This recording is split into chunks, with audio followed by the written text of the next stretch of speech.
Bom, agora vamos ao vivo ao Congresso Nacional, porque a nossa analista política Basília Rodrigues vai fazer um debate com os deputados Rogério Correia, do PT de Minas Gerais, e Carlos Jordi, do PL do Rio de Janeiro, sobre a expectativa para votar o PL da anistia. Basília trouxe um pouquinho desse tema mais cedo aqui para a gente, puxando pela frase do relator, Paulinho da Força, do Solidariedade de São Paulo, de que o texto está caminhando para um acerto. Que os parlamentares acham sobre isso? Basília também vai falar com os deputados, sobre o encontro entre Brasil e Estados Unidos, marcado para esta quinta-feira. Então, boa tarde novamente, Basília. Oi, tudo bem, Vitória? Debate é sempre bom. Imagina, em plena quarta-feira aqui na Câmara dos Deputados, eu estou com lideranças que representam lados opostos da política. De um lado, Carlos Jordi, que é do PL do Rio de Janeiro, do outro, Rogério Correia, que é do PT de Minas Gerais. Quarta-feira é aquele dia que fica mais cheio aqui no Congresso Nacional, especialmente a Câmara, que há um acesso mais fácil das pessoas circularem por aqui, nós jornalistas, assessores. Então, para os espectadores do SBT News, fiquem de olho, porque toda semana vai ter debate interessante aqui para vocês e, claro, sobre política. Bom, o primeiro assunto que eu quero tratar com vocês tem a ver com o PL da anistia. Vai, não vai, parou? Qual a expectativa dos senhores? Ontem à noite eu consegui trocar mensagens ali com o relator da proposta, o Paulinho da Força, e ele disse que o texto está caminhando para um acerto e que depende também da combinação entre Câmara e Senado, para que o mesmo texto que está sendo discutido aqui passe lá para o Senado Federal, seja aprovado também no Senado Federal. O que significa caminhando para um acerto o PL da anistia sob a perspectiva do PT? Bem, acho difícil que o Paulinho da Força consiga algum acordo nesse sentido. Do ponto de vista do Partido dos Trabalhadores, nós achamos que não é hora de discutir anistia. O Supremo Tribunal Federal está ainda fazendo o julgamento do processo tentativa de golpe. Foi julgado o núcleo central, ou aqueles que tinham responsabilidade maior, especialmente o ex-presidente Jair Bolsonaro, mas também general Heleno, general Braga Neto e outros, e começam outros núcleos também implicados nessa trama, que para a gente foi uma nítida tentativa de golpe e abolição do Estado Democrático de Direito. Então não nos interessa discutir anistia, nós achamos que essa não é a pauta do Brasil. Há agora sim que o Supremo fazer isso e terminar esse processo de julgamento. Ele tem falado em dosimetria, mas a dosimetria também não nos interessa porque nós achamos casuísmo, diminuir penas para privilegiar quem está agora para cumprir essa pena porque já foi julgado como culpado. Por exemplo, Jair Bolsonaro, que foram 26 anos, se não me engano, e 3 meses. Isso significa que nós não podemos diminuir a pena por um casuísmo agora, a gosto de quem seja relator de um determinado projeto. Então, acho difícil que ele consiga, do nosso ponto de vista, resolver essa questão e esse dilema. O PL da anistia está caminhando para um acerto, líder. O que significa isso sob a perspectiva do PL, do Partido Liberal? Olha, o único acerto que nós admitimos é a anistia. Nós aprovamos a urgência da anistia. É uma prerrogativa do Congresso Nacional garantir a anistia a quem quer que seja. As únicas exceções previstas na Constituição é terrorismo, tortura, tráfico, crimes hediondos. Então, é evidente que os casos que foram imputados falsamente a essas pessoas, esses crimes fictícios, não são insuscetíveis de anistia. Por isso que nós lutamos tanto pela anistia, não aceitamos a dosimetria, porque inclusive ela é inconstitucional, só quem pode fazer a dosimetria é o Judiciário, nesse caso o Supremo Tribunal Federal. Mas, na verdade, diante da lambança que eles fizeram, agora eles querem jogar essa responsabilidade para o Congresso Nacional, para tentar reduzir as penas, mas eles que tinham que ter feito isso anteriormente. E é evidente que nós não aceitamos nenhum outro tipo de medida que não seja a nossa competência exclusiva, que é garantir a anistia a essas pessoas que estão sofrendo demasiadamente há muito tempo na prisão, e nós queremos que possamos pacificar o Brasil. E só é essa a única medida que é possível para pacificar o Brasil. Vale destacar que, na verdade, nós não deveríamos nem estar falando em anistia, mas sim em anulação do processo, porque o processo todo é uma fraude, é uma farsa, e a farsa vai muito além de simplesmente uma narrativa que foi construída pelo Supremo Tribunal Federal. É uma fraude porque, inclusive, o Eduardo Tagliaferro, ex-assessor de Alexandre de Moraes, demonstrou que houve fraude processual, documentos antedatados, mas a anistia é o caminho mais fácil, que inclusive já foi conferido aos amigos do Rogério Correia, ao Partido dos Trabalhadores, em outras épocas em que concederam anistia para terroristas, pessoas que sequestravam, pessoas que matavam, que assaltavam bancos. Agora nós queremos garantir para inocentes. Pacificação do Brasil passa pela anistia. Esses são os discursos principais. Do lado da liderança de oposição, tem que passar perdão, até anulação do processo, que está mais difícil. Mas os senhores defendem o perdão, o apagamento dos crimes. Para o lado do líder do governo, está difícil aprovar tanto a anistia quanto a dosimetria, que é essa possível redução das penas. Esses são os discursos principais, né, as principais linhas aqui do que os senhores encampam. Mas tentando tratar, assim, com vistas mais à realidade, alguma coisa há de ser aprovada aqui na Câmara dos Deputados, tão logo esse texto seja colocado em votação. Os senhores governistas aceitam uma proposta de meio termo? O meio termo não existe, bem porque a própria oposição bolsonarista não quer. Eu acho, sinceramente, que o Paulinho, depois dessa, vai ficar chamado não Paulinho da força, mas Paulinho da brocha na mão. Porque ele quer oferecer algo que nem a extrema-direita quer, que é a dosimetria, porque, para mim, eles não estão interessados na dona do batom, não sei quem da pedrada, de quem quebrou o quadro aqui, invadiu o Congresso. Eles falam que isso não existiu, praticamente é isso, ou que eram apenas baderneiros. Tem alguns deles que falam que era gente do PT, mas para quem acredita que a Terra é plana, vale tudo. Então, eles não consideram que escorreu nada disso. Para nós, houve uma tentativa nítida de golpe. Teve até tentativa, eu fui da CPMI, de bomba colocada em aeroporto. Teve bombas explodindo aqui em Brasília, no dia da diplomação do presidente Lula. Teve gente na porta dos quartéis com cartaz pedindo ditadura militar. Teve general que se enfronhou nisso, como foi o caso de Braga Neto e outros. Teve uma tentativa de abolir o direito de voto da população brasileira. Bem, para nós, portanto, a questão de anistia nem pode ser votada no Congresso Nacional. Se for, o Supremo já deu o recado. Não vale. Por quê? Porque atentado contra o Estado Democrático de Direito não é passível de anistia. Essa é a compreensão não só minha, mas o Supremo teve essa compreensão no caso do Daniel, que foi o nosso deputado aqui, que foi cassado. Daniel Silveira. Daniel Silveira, que exatamente levou ao Supremo esta pauta de que ele teria que ter o indulto, o perdão que Jair Bolsonaro deu a ele. O Supremo anulou isso, dizendo que isso não pode ser perdoado, não pode haver perdão, não pode haver anistia para casos onde houve tentativa de golpe de Estado e abolição do Estado Democrático de Direito. Então, a anistia não ocorrerá. Se for aprovado, será anulado, primeiro pelo Congresso. O presidente Davi Alcolumbre já disse que não coloca em votação, e nem na Comissão de Justiça, que o deputado Otto Alencar disse que lá não passa, e muito menos no Supremo. Então, a anistia não vai ter. Se não interessa a dosimetria para o Jordi, para os colegas deputados que são da extrema-direita, para que vai se mexer em dosimetria? Se dosimetria é uma mudança na legislação, para nós é oportunismo. Eu acho que o Paulinho vai ficar com a brocha na mão, então não vamos debater esse assunto. Aproveito para chamar outros assuntos. Nós temos que fazer justiça social, tem projetos para serem votados nessa perspectiva. Essa semana nós votamos muito projeto importante da área de educação. Tem tanta coisa boa para ser feita no Brasil. Deixa agora, depois que tentaram o golpe, ser resolvido pela democracia, que é o Supremo Tribunal Federal hoje definiu que foi esse processo de tentativa de golpe. Deputado Jordi, com quem está a força, né? Se a gente partir do pressuposto de que alguma coisa vai ser aprovada aqui na Câmara dos Deputados e que há uma minoria pela anistia ampla e restrita, minoria eu digo assim, não que sejam poucas pessoas, mas que não forma o número mínimo de votos para aprovação de um texto purista, né, da anistia como este. A força está no meio termo? Os senhores aceitariam? Olha, Basília, primeiro nós queremos dizer que nós não queremos a dosimetria porque, inclusive, os familiares e os presos políticos, eles também não querem a dosimetria.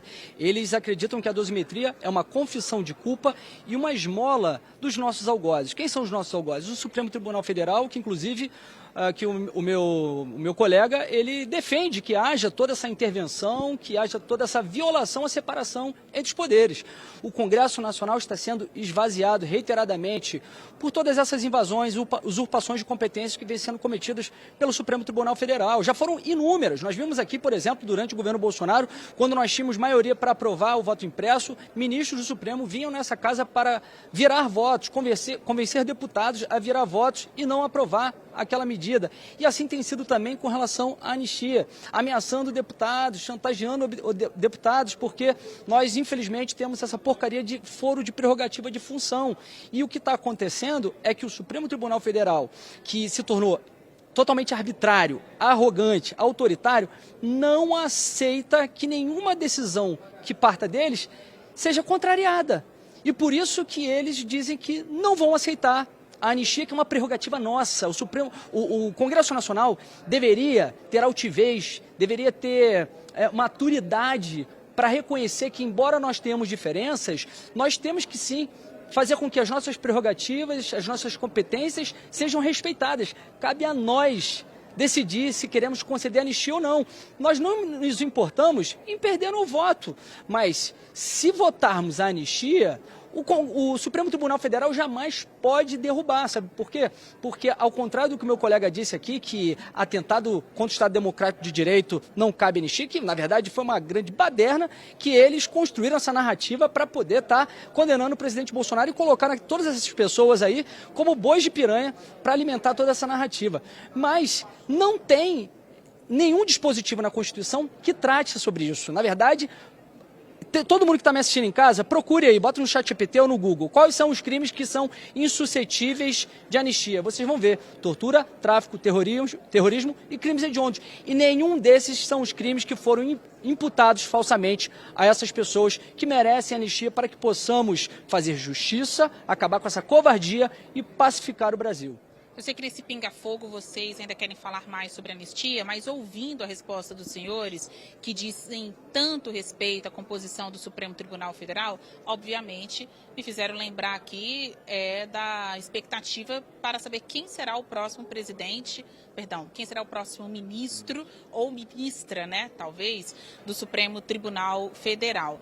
O ministro Luiz Roberto Barroso antecipou a aposentadoria dele, o ministro teria aí o mandato até 2033, mas fez uma opção pessoal de deixar a corte agora. Joga mais expectativa para as mãos do presidente Lula, que fará esta indicação, sua terceira indicação neste mandato ao STF. Então eu vou perguntar aqui para um companheiro de partido dele, do Lula. Quem vem aí? Será que o novo ministro é mineiro? Olha, neste caso há uma concordância geral. É prerrogativa do presidente Lula fazer a indicação. E ao Senado cabe aprovar ou não a indicação do presidente Lula. É difícil saber, eu acho que o presidente tem dois bons nomes colocados, um é mineiro, que é o Rodrigo Pacheco, companheiro nosso senador, tenho com ele muita amizade, ele tem competência, um advogado de renome em Minas Gerais, mas ao mesmo tempo é também um pré-candidato que o próprio presidente Lula gostaria que tivesse concorrendo à governança em Minas Gerais. Fazer com ele uma ampla aliança em Minas para ganhar as eleições é uma possibilidade, é viável, então acho que ele também tem grandes chances de ser governador em Minas Gerais. Eu fico dividido nesse caso entre ter um mineiro para governar o Estado ou um mineiro agora para ir para o Supremo Tribunal Federal. O outro é o Messias, que é evangélico e é hoje advogado-geral da União, também com muita competência, e pude também ter com ele agora, durante esse período do governo, várias questões em que ele resolveu muito bem. Eu cito uma questão de Minas Gerais, que foi o acordo feito entre a Vale, naquele rompimento da barragem Mariana, que demorou 2 anos. Ele foi o principal artífice, o construtor desse acordo. Mostrou muita competência e muito conhecimento jurídico.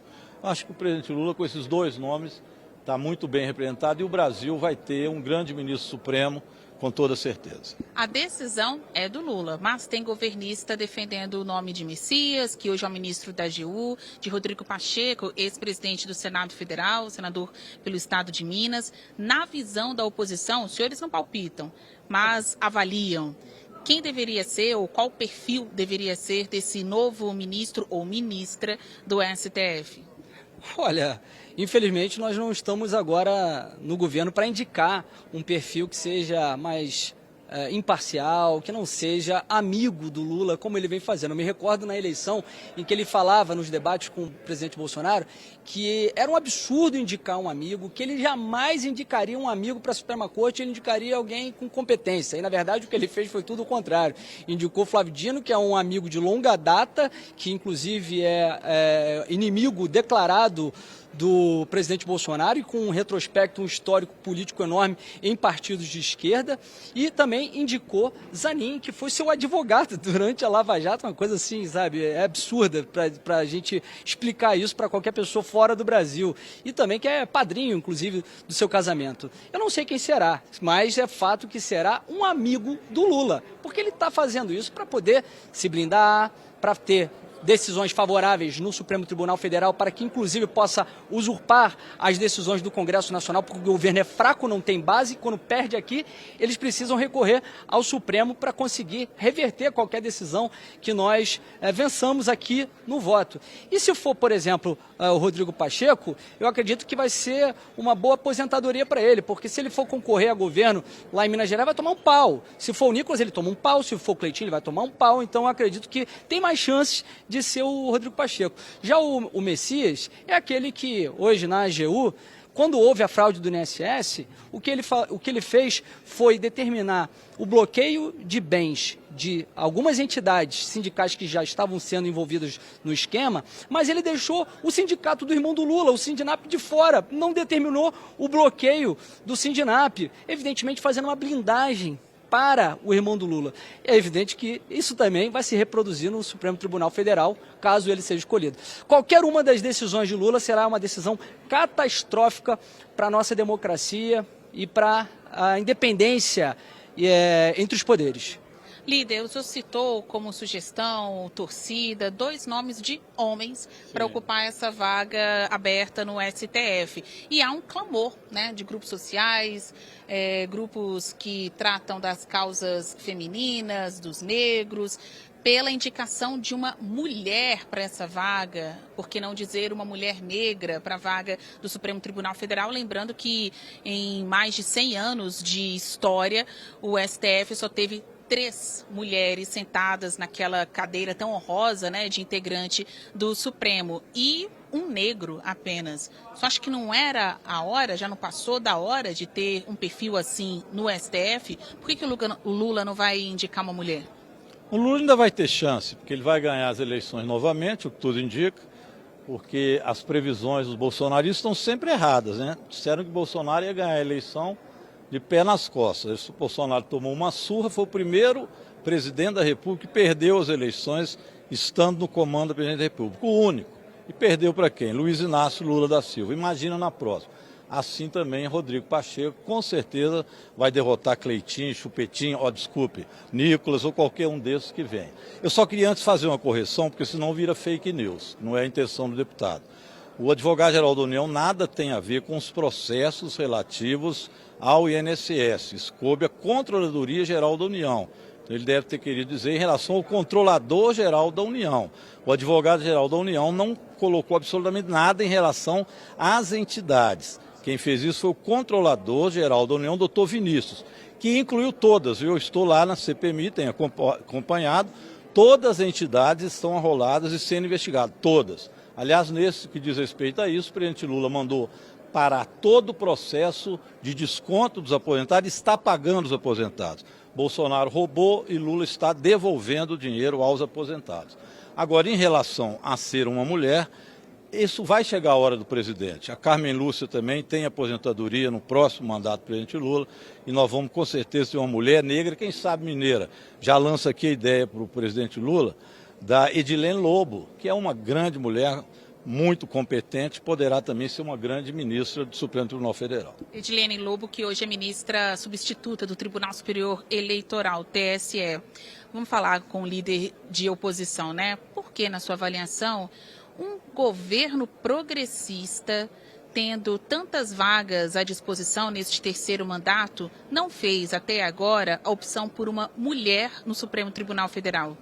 Bom, primeiro eu quero dizer para o meu colega que ele está equivocado. A AGU sim determinou bloqueio de bens de algumas dessas entidades e deixou de fora o Sindinap, que é o sindicato do irmão do Lula, que inclusive teve ontem, a determinação de bloqueio de bens de 390 milhões, porque foi apurado pelas investigações que foi o sindicato que mais desviou recursos do INSS. Bom, é que na verdade o governo progressista só é da boca para fora. Nós vimos desde o início desse governo, o que tem acontecido é que Lula não está prestigiando as mulheres. Quantas mulheres vocês viram que foram demitidas nesse governo para acolher pessoas de partidos, pessoas do centro, para que eles possam ter base no Congresso Nacional, para ter base na Câmara dos Deputados, porque o governo é fraco, o governo é medíocre, o governo não tem nenhuma marca, é uma marca retumbante, e ele precisa sempre ter pessoas para endossar as suas votações aqui no Congresso Nacional. E por isso que ele acaba desprestigiando mulheres, como fez com várias, como no Ministério dos Esportes e outros ministérios em que foram demitidas mulheres para colocar homens. É um governo machista, como Lula sempre foi. E, na verdade, ele sabe muito bem disso, que não haverá indicação de mulheres. Ele está aqui jogando para a plateia. A indicação será de um amigo. Será da classe política, será ou Rodrigo Pacheco, que foi omisso durante todo esse período em que houve abuso de autoridade, violações de direitos humanos, todo tipo de crime cometido por Alexandre de Moraes e outros ministros do Supremo Tribunal Federal, nunca se posicionou como um presidente do Congresso Nacional firme para defender o parlamento, para defender o Congresso Nacional. Foi subserviente. E por isso que ele é tão cotado para ser ministro do Supremo Tribunal Federal. Ele já sabia que, diante de tudo que ele vinha fazendo, que ele vinha despencando, inclusive, em intenções de voto, e não tem condições alguma, ele não tem condições de se reeleger. Por isso que será, evidentemente, um dos favoritos para a vaga do Supremo, porque, na verdade, também estão fazendo aqui, pagando um favor que ele fez por blindar durante tanto tempo a ditadura do judiciário. A gente já está caminhando para o fim deste debate aqui na tela do SBT News. Eu queria fechar esse quadro com uma última pergunta, um último assunto. O ministro das Relações Exteriores, Mauro Vieira, está nos Estados Unidos, desembarcou por lá, deve ter encontro com o secretário de Estado americano, Marco Rubio. Muitas pessoas dizem que será nesta quinta-feira. A ideia é falar, então, com este que é o paralelo do Itamaraty lá nos Estados Unidos. Falar com Marco Rubio, secretário de Estado, sobre as relações entre os dois países e a supertaxação do Trump contra o Brasil. Você acha que vai dar jeito? Bem, deixa eu só colocar os pingos nos is. Porque eu fico vendo assim, a pessoa fala uma coisa e não olha para o passado. Quantas mulheres tinha no ministério do Bolsonaro? Quase nenhuma. Teve uma época que estava se aproximando de zero, teve uma época que tinha uma, depois teve duas. Quantas mulheres ele indicou para o Supremo Tribunal Federal? Indicou 2 homens. Um que ele dizia terrivelmente evangélico. Que agora o Jordi me disse aqui que o presidente Lula, nós estamos usurpando poderes do Supremo. Ou melhor, o Supremo está usurpando poderes do Congresso Nacional. O André Mendonça, ele usurpa tantos poderes que quem está indo com habeas corpus dele para falar na CPMI nem precisa ir. Foi o único que fez isso, foi o André Mendonça. Se não precisa ir. CPMI do INSS. Isso, o Camizotti, que é um dos que mais roubou lá, veio lá da época do Bolsonaro roubando. Esse Camizotti, simplesmente o André Mendonça disse o seguinte: não, ele não precisa ir, só se ele quiser ir à CPMI. Ninguém deu um habeas corpus desse jeito, a não ser o André Mendonça, que já tinha feito isso na CPMI do golpe. Então esse é o terrivelmente evangélico, amicíssimo da esposa do Bolsonaro. Então é muito engraçado, as pessoas enchem a boca para falar de uma coisa, mas não olham o passado, ou seja, fala do rabo dos outros, mas não olha no próprio rabo. Então eu queria só chamar a atenção para a gente ficar num debate correto, né? Então era isso, mais para dizer isso. Agora, em relação à questão do presidente Lula e os Estados Unidos, olha, eu só tenho a admirar cada vez mais o presidente Lula pelo que ele fez. Ele mostrou muita dignidade e mostrou ao presidente Trump que era preciso tratar o Brasil com dignidade. Ou seja, o Brasil é um país soberano. Não pode o Trump dizer quem ou qual forma se faz democracia no Brasil. Bem porque a nossa democracia é melhor que a deles. Eles não sabem nem votar. Eles votam até hoje em papel, não tem urna eletrônica. O resultado é rápido, igual aqui, correto, sem problema nenhum de qualquer tipo de fraude eleitoral. Então, a eleição aqui no Brasil, a democracia, nós estamos dando de 10-1 nos Estados Unidos. São eles mesmos que falam isso lá. Então, o presidente Lula colocou para eles, olha, democracia brasileira a gente cuida. Isso não é papel dos Estados Unidos, nós temos que ter a nossa autonomia. Se o Trump quiser ligar para nós, para conversar sobre tarifaço e outras coisas, conversamos. Mas enquanto você faz isso, Trump, eu vou exportar o café para outros países. Exportamos para o México, para a Argentina, para a China, para a Rússia, para a Índia. Ampliamos a exportação de café, de carne e ampliamos a exportação em geral do Brasil. Ou seja, se o Trump achou, junto com o Eduardo Bolsonaro, que foi lá fazer fofoca e trabalhar contra o Brasil, e está lá até hoje vagabundando em vez de vir trabalhar no Congresso Nacional, foi lá dizer mal do Brasil. Se enquanto ele fez isso, o Lula disse, olha, aqui nós vamos cuidar e o Brasil não vai entrar em crise econômica como vocês querem para tentar dar outro golpe. Não vai ter golpe no Brasil e não vai ter sufoco econômico. E o Trump teve que dizer que teve uma química com Lula, agora marcou a reunião. Vamos conversar igual dois países irmãos, conversam, mas respeitando uma grandeza do outro. É isso que o Lula fez. Soberania nacional, democracia, nós cuidamos, nós somos um país gigante, nós não temos que bater continência, como fez um ex-presidente, para a bandeira norte-americana e deixar aparecer as coisas que não devem aparecer e depois ficar fazendo vexame, chorando em casa porque vai ser preso, né? Cá entre nós, Bolsonaro se mostrou um frouxo na política externa e hoje um frouxo também enfrentar uma situação de tentativa de golpe que tentou dar no Brasil. Muitas provocações no ar. Deputado Jorginho, o senhor vai ter oportunidade de fechar o nosso bloco aqui, respondendo, colocando seus apontamentos, é claro. A pergunta é, Mauro Vieira com Marco Rubio juntos nos Estados Unidos para falar da relação do Brasil com os americanos, com o governo americano. Agora vai? Bom, antes eu gostaria de responder aqui ao colega, em que ele falou a respeito de ministras, mulheres. Olha, quem sempre teve essa identificação com essa pauta identitária, com a agenda woke, são vocês, em que vem a necessidade extrema de indicar, tem que ser mulher, tem que ser negro. Nós não temos isso, nós votamos, nós indicamos pela meritocracia. Se é uma mulher que ela é competente, ela tem que ter realmente a sua representatividade no governo, como foi o caso da Tereza Cristina, ministra da Agricultura, que fez um belíssimo trabalho e hoje é senadora. Então, assim, são vocês que sempre se identificaram com isso e vocês acabam dando margem, vocês abrem a porta para que hajam esse tipo de cobrança. E vamos lá, nem ele acredita nisso que ele está falando a respeito dessa relação, dessa conversa que vai haver entre Mauro Vieira e o Marco Rubio. Olha só, né? O Lula, ele é tão covarde, ele é tão frouxo, que ele não teve a capacidade de ir numa conversa com o Trump, como muitos já fizeram. Ele não tem coragem de se reunir no Salão Oval porque sabe que ele será exposto. Sabe que será exposto porque, além de ser um ex-presidiário, corrupto, condenado em 3 instâncias e que, inclusive, Trump já falou por muitas vezes isso, ele é uma pessoa que flerta com ditaduras, que financia a guerra na Rússia comprando diesel da Rússia.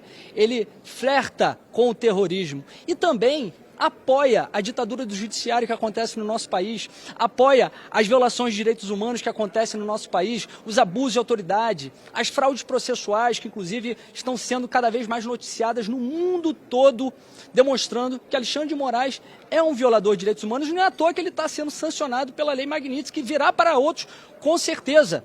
Isso está acontecendo porque Eduardo Bolsonaro fez o papel de demonstrar para o governo dos Estados Unidos o que estava acontecendo aqui no nosso país. Hoje, 2 secretários do governo norte-americano já demonstraram como é que vai ser essa reunião. Não vai ser uma tarefa fácil para Lula, porque ele vai lá tentar tirar essas sanções, tanto as sanções econômicas, o tarifaço e também a Lei Magnitsky, mas eles já disseram que o tarifaço está acontecendo no Brasil porque eles se preocupam com o Estado democrático de direito, com a censura que está acontecendo no nosso país, com a violação de direitos humanos, inclusive a prisão e perseguição de cidadãos americanos no nosso país.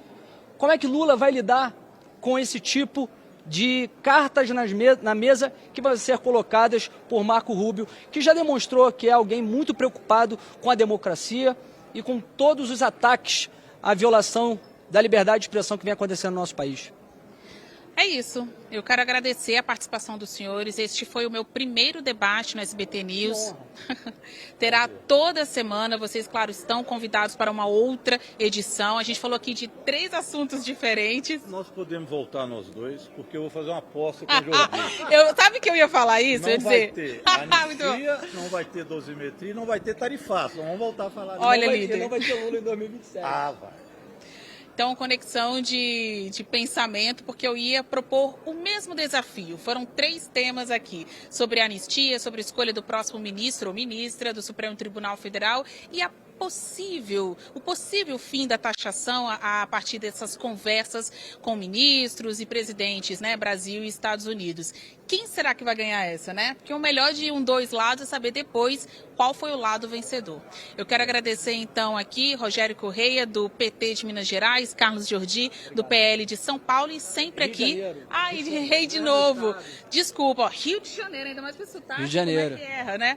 Do PL do Rio de Janeiro e sempre assim, gente, ouvindo opiniões divergentes ou convergentes, mas ouvindo vários lados de uma mesma história para vocês. Vitória? Debate quente em Brasília, debate bom, é assim mesmo. E quem sabe, né, teremos aí uma disputa, um retorno dos 2 parlamentares aqui com a gente. Como Tira-teima, né? Pois é, vamos ver, né? Quem sabe novas oportunidades, como Brasília já falou aí, teremos debates desse nível a partir de agora toda semana aqui no Poder Expresso. Obrigada, Brasília, agradeço aos deputados também pela participação.